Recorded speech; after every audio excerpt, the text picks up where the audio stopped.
초신자들이 한 분도 안 계시죠? 정말 여러분들이 들어야 될, 또 제가 들어야 될 말씀입니다. 오늘 말씀은 탕자 스토리의 소편의 2편에 해당되는 말씀이에요. 오늘 이야기는 파티로 시작이 됩니다. 아버지를 떠나서 허랑방탕하다가 모든 재산을 다 탕진한 후에 돌아온 아들을 맞아서 아버지는 귀양 축하 환영 파티를 열었어요. 웰컴 홈 파티죠. 네. 그가 아들이 돌아왔습니다. 진정으로 회개하고 아버지 품으로 돌아왔어요. 이게 참으로 기쁜 일이고 감격스러운 일인데 이제 또 다른 문제가 발생하게 됩니다. 이 반전 같은 거예요. 그게 바로 오늘의 주인공인 탕자의 형님, 일명 탕치, 이 집안의 큰 아들 때문이었어요. 오늘 저는 본문을 통해서 그의 모습을 여러분에게 고발하고자 합니다. 맨날 우리가 탕자만 놓고 뭐 존재하고 욕하고 나오라고 그랬는데 저는 오늘 탕자 형의 모습을 추적하면서 그가 잘못했던 실수들을 파헤치고자 합니다. 사실 집을 뛰쳐나갔던 탕자도 문제지만 어느 면에서 이보다 더 큰 문제는, 그래서 예수님께서 이 탕자의 드라마를 탕자의 이야기로만 끝내시지 않고 이 반전 같은 집안의 탕자에 대해서 말씀하시는 그 근원적인 이유는 바로 아버지와 함께 있지만, 아버지의 집에 늘 있지만, 그럼에도 불구하고 아버지 품으로 돌아와야 할 소위 집안의 탕자들이 있다는 사실 때문입니다. 네. 탕자는 집 밖에만 있는 게 아니라 집 안에도 얼마든지 있을 수 있다는 사실을 오늘 본문은 우리에게 가르쳐 줍니다. 저는 이것이 오늘 본문의 메시지의 가장 중요한 레슨이고 교훈이라고 믿어요. 집 밖의 탕자가 아닌 집 안의 탕자. 그래서 집 안에 있으면서도 돌아와야 할 탕자. 아버지와 함께 있으면서도 아버지를 떠나 살고 있는 탕자. 아버지의 사랑 안에 있으면서도 아버지 사랑 밖에 헤매고 있는 탕자. 이것이 바로 탕자 형의 비애입니다. 우리는 그의 이야기를 통해서, 아니 그의 실수를 통해서 행여 우리가 초신자가 아닌 헌신자들, 오래된 신자들, 우리가 똑같은 실수를 저지르고 있지는 않는지를 점검해 보려고 합니다. 그리고 정말 간절히 기도하기는 저희 구세군 필라하니 교회는 돌아와야 할 탕자, 그러니까 집안의 탕자가 단 한 명도 존재하지 않기를 간절히 소망해 봅니다. 아니 이 땅의 모든 구세군 교회의 지체들이 탕치기의 슬픈 주인공이 되지 않기를 기도하며 말씀을 시작하려고 합니다. 자, 그럼 이제 본문으로 돌아가서 첫 번째로 탕자 형이 범한 그의 실수는 무엇일까요? 첫 번째 실수, 그건 바로 아버지에 대한 실수예요. 그는 아버지에게 씻을 수 없는 실수, 상처를 남기게 됩니다. 자, 우리 그 현장으로 들어가 보십시다. 오늘은 본문의 마지막 절부터 봉독해 볼게요. 32절이죠. 마지막 절 32절.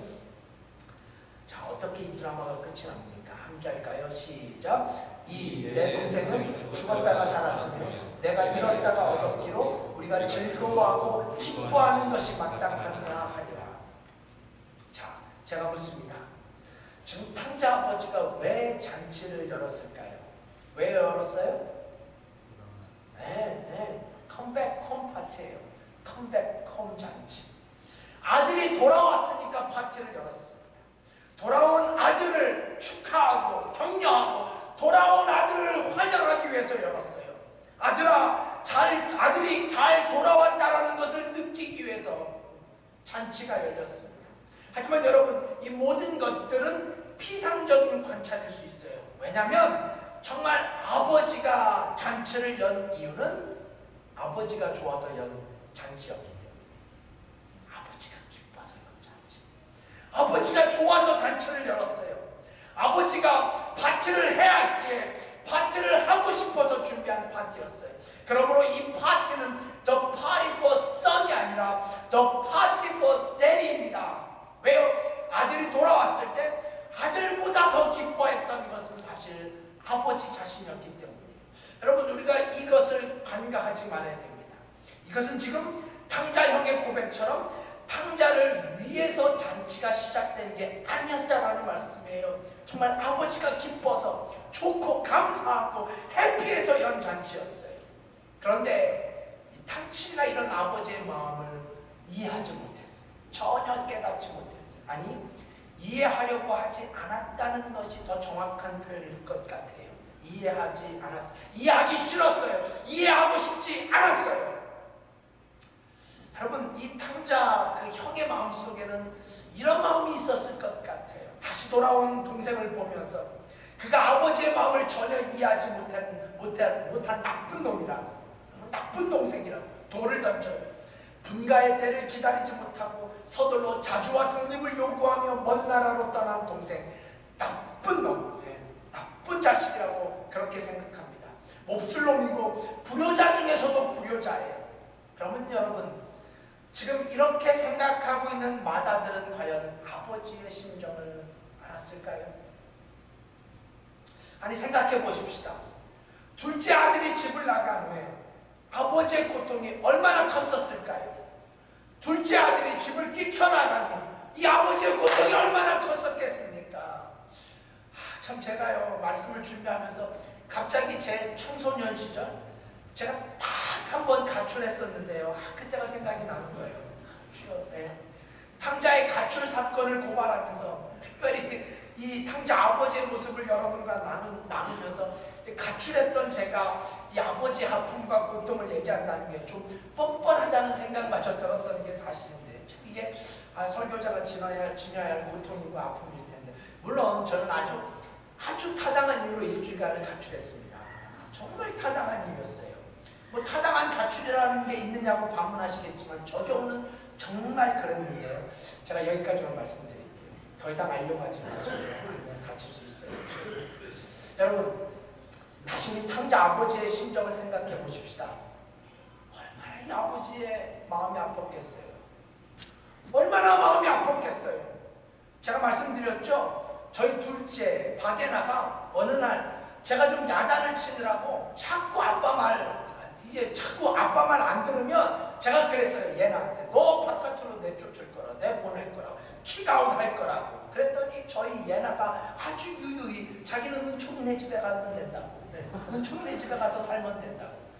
이런 말을 듣기만 해도 마음이 아픈데 직접 자식이 집을 뛰쳐나갔어요. 여러분, 이 탕자의 스토리를 보면 탕자가 어디로 갔어요? 아주 먼 나라로 떠났다고 했어요. 그러니 먼 나라로 떠난 아들, 생사도 확인할 수 없는 아들을 생각하면 이 탕자 아버지의 마음이 얼마나 아프고 얼마나 고통스럽겠습니까? 하루, 이틀, 한 주, 두 주, 한 달, 두 달, 시간이 지나면서 이 탕자의 아버지는 그야말로 지옥 같은 하루하루를 보내고 있었을 게 분명합니다. 그런데 문제는 이 큰아들이 이런 아버지의 마음을 전혀 이해하지 못했다라는 사실이에요. 아버지의 아픔을 전혀 이해하지 못했어요. 아버지의 고통을 알지 못했어요. 아니, 말씀드린 대로 이해하고 싶지 않았습니다. 자, 우리는 오늘 본문을 통해서 이 마다들의 이런 심정을 뚜렷하게 그 증거를 찾을 수가 있어요. 28절. 동생이 돌아온 소식을 듣고 그가 보인 첫 번째 반응입니다. 28절 함께 있습니다. 시작. 저가 노하여 들어가기를 즐겨 아니하거늘 아버지가 나와서 권한대. 여러분, 이 탕치가 보인 첫 번째 반응이 뭐였어요? 저가 노하였다고, 화를 냈다는 거예요. 성질을 냈다라는 말이에요. 이 장면에서 과연 우리가 이 마다들이 아버지의 마음, 아버지의 아픔과 고통을 이해하고 있었다라는 조금의 흔적이라도 찾아볼 수 있단 말입니까? 전혀 찾아볼 수가 없어요. 이것이야말로 아버지를 향한 실수입니다. 아버지를 두 번 죽이는 마다들의 뼈아픈 실수예요. 자, 그렇다면 여러분, 우리는 여기서 그가 왜 이런 실수를 범했는가를 물어야 합니다. 왜 그랬을까요? 왜 돌아온 동생을 환영하지 못하고 승질을 부리고 그 파티장에 동참하는 것을 거부했을까요?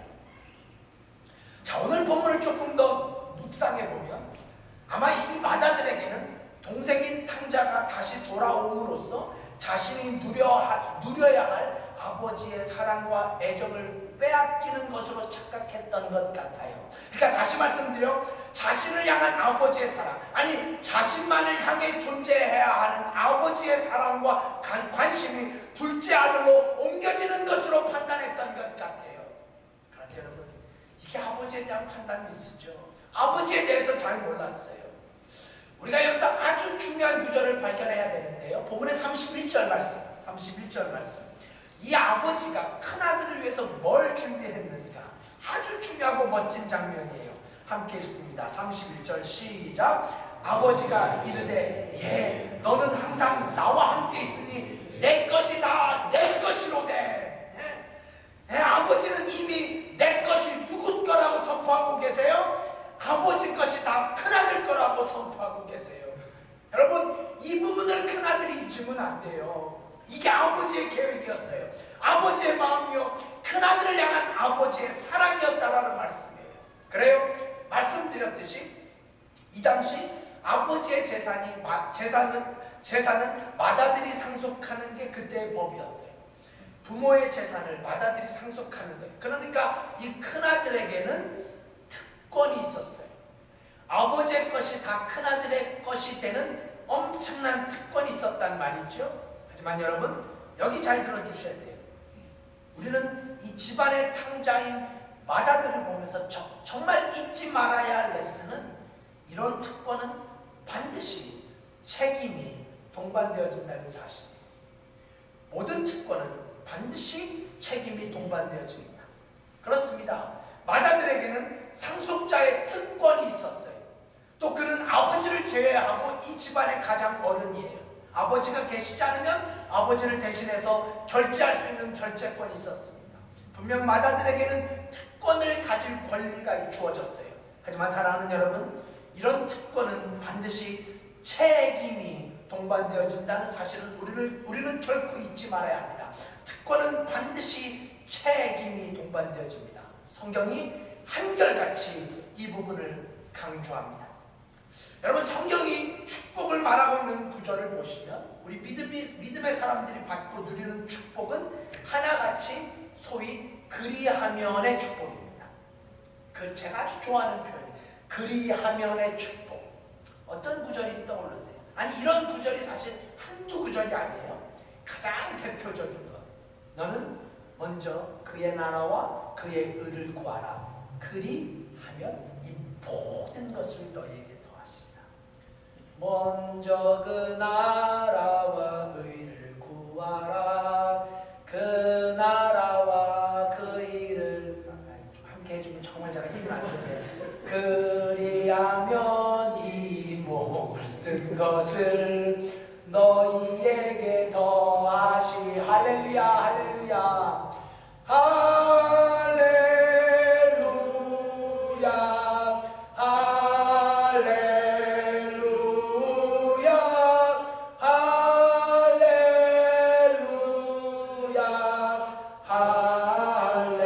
할렐루야, 할렐루야죠. 이게 성경의 법칙이에요. 축복의 법칙이에요. 아니, 이거 사실 성경만의 축복이 아니죠. 우리가 이 땅을 살면서 자유를 누리기 위해서, 또 우리가 누릴 수 있는 모든 삶의 베네핏이나 특권이 거저 주어지는 게 있었던가요? 아니죠. 아닙니다. 이 세상을 살면서도 우리는 우리에게 주어진 책임을 감당해야만 삶의 혜택을 누리게 됩니다. 그럼요, 이 탕자의 형님에게도 장자로서의 특권이 있었지만 그 특권을 누리기 위해서 책임이 있었다라는 말씀이에요. 그러므로 둘째 아들이 집을 나갔을 때 이 동생을 찾는 책임은 아버지뿐 아니라 큰아들에게도 있었습니다. 그것이 아버지 혼자만의 책임이라고 간주하고 방관해서는 안 돼요. 왜냐하면 이런 책임 때문에 특권이 주어지는 것 때문이지요. 아버지를 사랑하는 사람이라면, 아니 조금 더 노골적으로 아버지의 것을 상속받을 사람이라면 이것이 아버지의 책임이라는 사실과 함께 자신도 책임이 있다라는 신성한 자각이 있어야 했습니다. 그래서 엄밀히 말씀드리자면 동생이 돌아왔을 때 환영하는 것도 아버지 혼자만의 일이 아니에요. 그 가정의 맏아들이고 그 가정의 상속자로서 그는 당연히 동생을 환영할 책임이 있었습니다. 하지만 여러분, 불행하게도 우리는 어느 곳에서도 이런 책임을 느끼는 큰아들의 모습을 찾아볼 수가 없어서 어느 장면에서도 찾아볼 수가 없어요.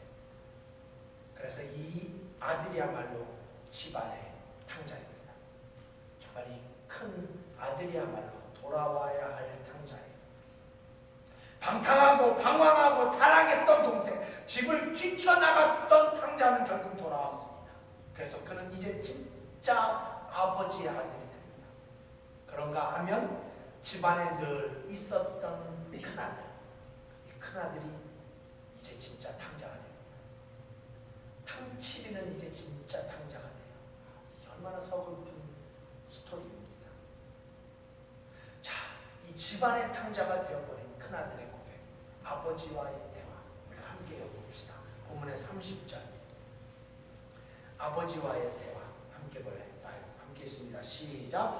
아버지의 살림을 창기와 함께 먹어버린 이 아들이 돌아오매 이를 위하여 살찐 송아지를 잡으셨나이다. 여러분, 이 장면에서 큰아들이 돌아온 동생 탕자를 뭐라고 불러요? 이 아들이 돌아오매 이를 위하여 이렇게 부르고 있죠. 사실 성경 원문으로 이 아들은 당신의 아들이라는 뜻이에요. 나와 전혀 상관이 없는 당신의 아들, 아버지의 아들. 그러니까 한 번도 큰아들의 입술에서 그의 동생을 자기 동생으로 인정하고 고백한 단어가 없어요. 즉 아버지의 아들일 수는 있어도 자신의 동생이라고는 인정하고 싶지 않았던 거지요. 여러분, 그런데 이런 큰아들에게 아버지가 어떻게 말씀하셨는지 아세요? 이게 참 성경이 오묘합니다. 32절이 뭐라고 시작돼요? 32절, 이 내 동생은, 이 내 동생은, 이것이 아버지의 심정이에요. 아버지의 마음이고 아버지의 뜻입니다. 아니, 저는 이게 큰아들을 향한 책임을 아버지가 호소하는 것 같았어요. 사랑하는 구성필 하나님교회 성도 여러분, 오늘 우리는 이 불행한 집안의 탕자, 돌아온 탕자의 형, 아버지의 큰아들의 모습을 추적하면서 지금 오늘날 교회에 존재하고 있는 우리의 모습이 거울로 비춰지길 기대합니다. 아니, 비춰질 수밖에 없어요. 그래서 예수님께서 말씀하신 것이기 때문이에요.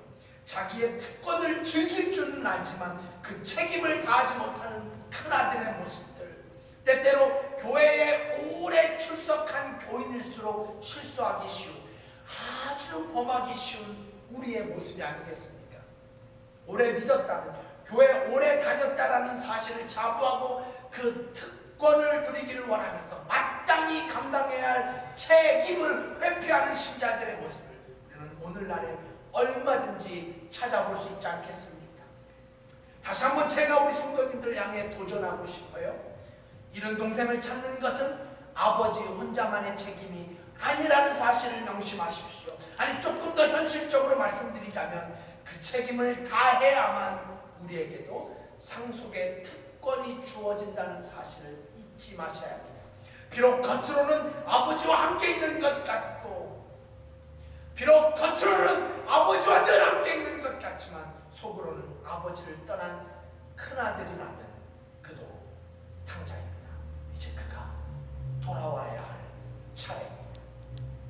자, 이제 영상 그럼 더 나가. 두 번째로 우리가 고발하고 있는 이 탕자의 형, 탕치리의 실수는 무엇일까요? 그것은 바로 이웃을 향한 실수, 특히 동생을 향한 실수라고 할 수 있어요.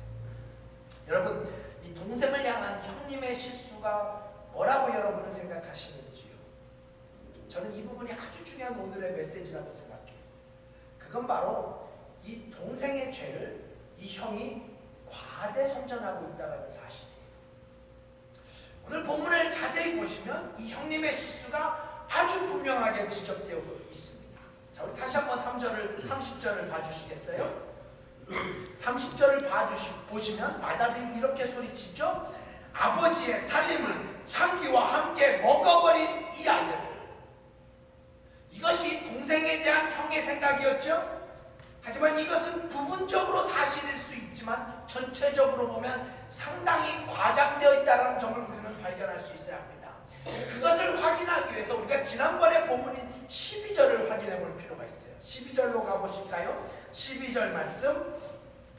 자, 12절 함께 있습니다. 시작. 그 둘째가 아비에게 말하되 아버지여 재산 중에서 내게 돌아올 분깃을 내게 주소서 하는지라 아버지가 그 살림을 각각 나눠 주었더니. 잘 보세요 여러분. 지금 둘째 아들은 형에게 주어야 할 것을 달라고 요구한 게 아니었어요. 그렇죠? 네.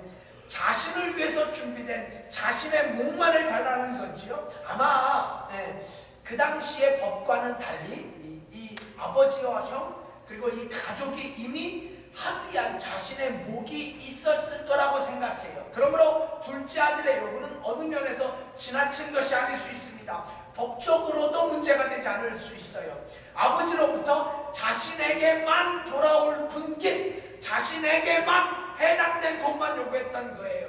물론 지금 이런 탕자의 모습이 잘했다 혹은 정당하다라는 것을 말씀드리는 게 아니지요. 지금 제가 말씀드리고 싶은 포인트는 바로 맏아들의 모습이에요. 맏아들의 자세, 탕치리의 모습이에요. 그의 잘못된 발상을 여러분에게 고발하고 있는 거예요. 맏아들이 뭐라고 아버지에게 얘기했어요? 아버지의 살림을 몽땅 먹어버린 자식. 이것은 뻥튀긴 부풀어진 평가입니다. 이런 결정적인 단서가 또 하나 있지요. 30절에 보시면 탕자가 아버지의 돈을 누구와 함께 다 날려버렸다고 얘기하고 있어요? 창기와 함께 날려버렸다고 얘기해요. 자, 그럼 탕자가 어떻게 돈을 탕진했는지 우리가 다시 한번 확인해 볼 필요가 있겠죠? 자, 지난번 본문 13절에서 확인하게 됩니다. 13절 말씀, 15장 13절이에요. 함께 읽어요. 시작. 그 후 며칠이 못 되어 둘째 아들이 재물을 다 모아가지고 먼 나라에 가 거기서 허랑방탕하여 그 재산을 허비하더니. 물론 허랑방탕하게 재산을 허비했으니 탕자 형님의 발언도 어느 정도 신빙성이 있는 것이 사실입니다. 하지만 저는 역시 이것 매우 위험하고 조급한 판단이라는 점을 말씀드리고 싶어요. 이건 사실일 수 있습니다. 하지만 사실이 아닐 수도 있지요. 허랑방탕했다고 해서 탕자가 창녀와 함께 돈을 다 낭비했다고 볼 수는 없기 때문이에요. 한국식으로 말하면 고돌이 같은 화투로 날릴 수도 있고요. 여기 표현으로 하자면 이 빠짐으로 날릴 수도 있고, 아니면 주식 같은 한탕주의로도 다 날릴 수 있고, 이것도 다 허랑방탕한 낭비가 분명하지 않습니까? 여러분, 저는 물론 우리 믿음의 성도들도 주식을 할 수 있다고 생각해요. 때로 식구들이 옹기종기 모여 앉아 고돌이도 칠 수 있죠. 가끔 한국의 친지들이나 친구들이 이 미국에 오면 함께 관광을 위해서도 A씨 빠지고 갈 수도 있죠. 요즘에 A씨는 지고 있다면서요. 이렇게 지고 있다. 그럼 요즘에 어디가 떠요? 이게 말하고 싶은데도 참 우리 단장님만 말씀하시네. 다 알면서도 지금. 여러분, 문제는 투자인 주식을 투기처럼 할 때 문제가 생기는 거죠. 놀자고 시작한 고스톱이 서로의 관계를 위협할 때, 재미로 시작한 빠친코가 삶을 파괴할 때, 이렇게 되면 이 또한 허랑방탕한 생활입니다. 이것 또한 허랑방탕한 탕자의 삶을 따라가는 것이라는 사실을 잊지 말아야 해요. 자, 다시 탕자형의 얘기로 돌아가십시다. 탕자형의 얘기는 충분히 자신의 추측이나 생각이라고 조심스럽게 판단할 수 있습니다. 동생이 창녀들과 함께 그의 재산을 낭비할 수도 있지만 그렇지 않을 수도 있었기 때문에. 사랑하는 여러분, 여기서 우리는 아주 중요한 우리의 실수를 발견하지 않을 수 없습니다. 아주 중요해요. 이 맏아들의 실수가 얼마든지 우리들의 실수가 될 수 있는데요. 우리가 즐겨 사용하는 말 중에 이런 말이 있죠. 남의 떡이 어떻게 보여요? 커 보여요. 남의 떡이 커 보여요. 그래요. 남의 떡이 더 커 보입니다. 똑같은 크기임에도 불구하고 남의 떡이 커 보입니다. 똑같은 맛임에도 불구하고 남의 떡이 더 맛있게 보일 수 있습니다. 이렇게 생각할 수 있어요. 남의 게 더 좋아 보이고, 남의 게 더 낫게 보이고, 남의 게 더 맛있어 보이고, 남의 하는 일이 더 쉬워 보이고. 하지만 여러분, 문제는 뭡니까? 좋아 보이는 것이, 좋아 보이는 남의 것이 더 좋다고 단정 짓는 것, 더 커 보이는 남의 떡이 더 크다고 불평하는 것, 거기서부터 문제는 시작됩니다. 남의 것이 더 커 보이는 내 생각을 잘 컨트롤하지 못하고, 남의 것이 더 좋아 보인다고 아예 그것이 사실인 것처럼 내 입술에서 불평이 튀어나올 때, 거기서부터 죄가 싹트기 시작하는 거죠. 사단이 그것을 이용하기 때문에. 그렇습니다. 이 탕자 형님에게도 얼마든지 그렇게 생각할 수 있는 자유가 있었겠죠. 비록 그것이 사실이 아닐지라도 동생 탕자가 아버지의 모든 재산을 다 빼앗아서 낭비한 동생처럼 그 돈으로 장녀들과 화려하고 환각의 밤을 보내 인간 쓰레기처럼 살다 온 동생처럼 보여질 수 있습니다. 하지만 이런 생각을 거침없이 내뱉는 것은 이 마다들의 씻을 수 없는 실수입니다. 그것을 사탄이 원하는 것은 아니었을까요? 제가 지금 정말 여러분에게 말씀드리고 싶은 건 이거예요. 그 선을 넘지 않는 것, 거기서부터 죄가 시작됩니다. 네. 우리는 정말 너무나 많이 이 탕자의 형, 탕치디가 범한 실수를 범하고 살아갑니다. 아니, 이건 실수가 아니라 죄가 될 수 있다는 엄연한 사실. 여러분, 그래서 특별히 남 얘기할 때 그래서 조심해야 돼요. 특별히 우리가 믿음의 성도들이라면 남 얘기할 때 더 조심하고 조심해야 합니다. 왜냐하면 우리가 남의 얘기를 얼마든지 과장해서 말할 수 있기 때문에. 이미 말씀드린 대로 과장하고 싶을 수 있고, 아니 실제로 내게는 과장이 아니라 진짜처럼 진짜 그렇게 보일 수 있습니다. 남의 떡이 커 보이는 것처럼 말이죠. 하지만 이건 정말 사실이 아닐 수도 있다라는 사실도 결코 잊지 말아야 합니다. 그저 남의 떡이 더 커 보이는 것일 뿐이고, 그저 남의 떡이 더 맛있어 보이는 것 뿐임에도 불구하고 그 감정과 생각을 컨트롤하지 못할 때, 그럴 때 우리도 마다들 미스터 탕치리의 추한 모습을 닮아가고 있다는 사실을 예수님은 이 본문을 통해서 우리에게 가르쳐 줍니다. 자, 그럼 이제 마지막 세 번째로 이 마다들의 실수를 여러분과 살펴보고자 합니다. 세 번째, 그가 범한 치명적인 실수, 그것은 바로 자기 자신을 향한 실수. 자기 자신을 향한 실수. 여러분, 우리가 지금까지 살펴본 것처럼 이 마다들은 분명 아버지에게 실수를 했어요. 동생에게도 실수를 했죠. 하지만 정말 그가 남긴 무서운 실수는 바로 자신에게 한 실수라는 점이에요. 자신에게 한 실수. 우리는 이 마다들의 불평과 투정 속에서 그의 마음속 깊은 곳에 자리 잡고 있는 그의 실체를 엿보게 됩니다. 자, 29절 봉독했지만 다시 한번. 예.